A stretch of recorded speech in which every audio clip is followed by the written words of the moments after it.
Hello guys, magandang araw sa inyo. Welcome to my vlog.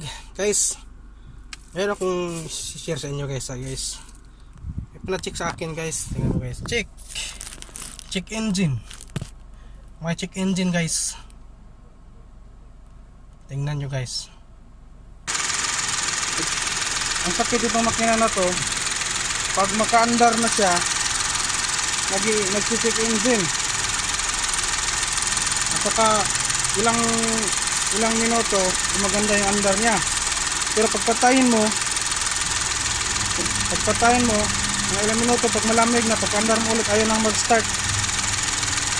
Kung mag-start man, hard starting. Pero may check engine. Kaya pinalitan namin itong ano guys, primary pump o high pressure pump to.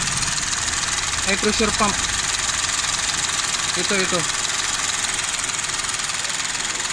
Ito siya guys, oh.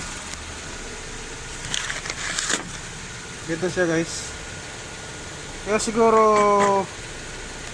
hindi na siya maka-andar pag malamig na, kasi guys nag-i-stack up guys.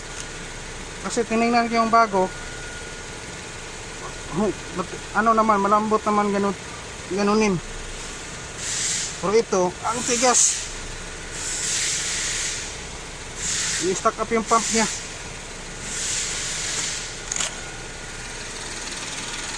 So ngayon, ayan, wala nang check engine guys. Yung hindi pa pinalitan, may check engine yan.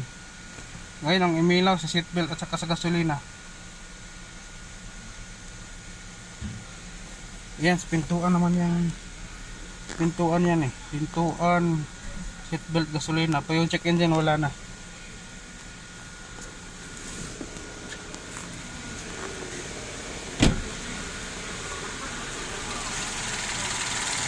Yan guys, ito ang pinalitan, itong pump na to, primary fuel pump. Kasi yung secondary, yung nandoon loob tangki. At saka may napansin ako noon, nung umandar nito, hindi pa napalitan, yung ingay, normal lang talaga na ingay na yan guys, kasi gumagana tong pump eh. Yung ingay na yan, gumagana to eh. Normal na ingay, yun, sabi lang, yung ano yun, nagsilbaran ko, wala, hindi gumagano eh, tak, hindi gumaganong ingay na yan eh. Ayan guys, V6 engine to guys ha, GDI guys, gasoline direct injection. Ayan talagang ang under ng mga GDI guys. Sige guys, sana may naisisira ko sa inyo. At sana ano guys, gusto yung video na to, kung hindi pa kayo subscribe sa channel guys, subscribe na yung channel guys sa YouTube TV.